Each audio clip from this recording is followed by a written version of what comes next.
On a hot summer's afternoon, what could be nicer than a stroll round the always cool state apartments with their paintings,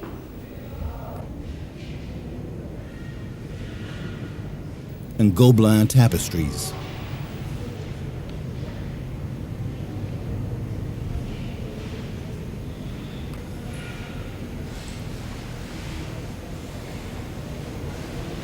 or perhaps the Armoury.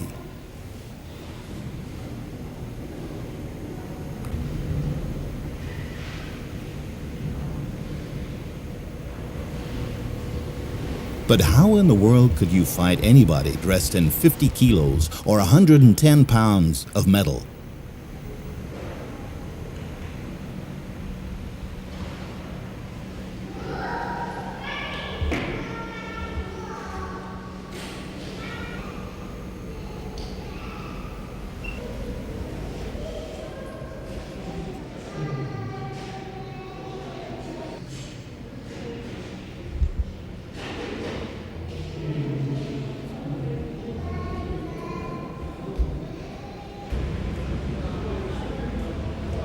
It's just as cool and quiet inside here.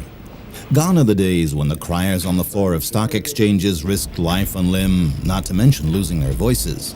Today, stocks and shares are traded via computers. Malta has far more computers than one might imagine.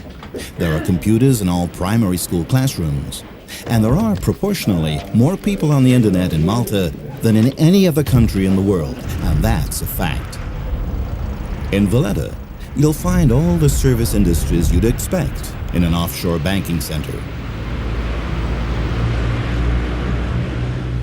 When the Knights arrived in 1530, one of them wrote, "The water is salty and sedimentary. Drinking water comes from the rain, when there is any, which is preserved in cisterns and more frequently in ditches." And anyone who visited Malta before the mid-1980s would probably agree with him. But all that has changed. Malta now produces enough fresh drinking water for everyone, including over 1 million tourists that visit the islands each year. By a system of reverse osmosis, the fresh water that doesn't taste salty at all comes from seawater. Reverse osmosis could be a lifesaver for many communities around the world that have access to a water supply that up till now has been undrinkable.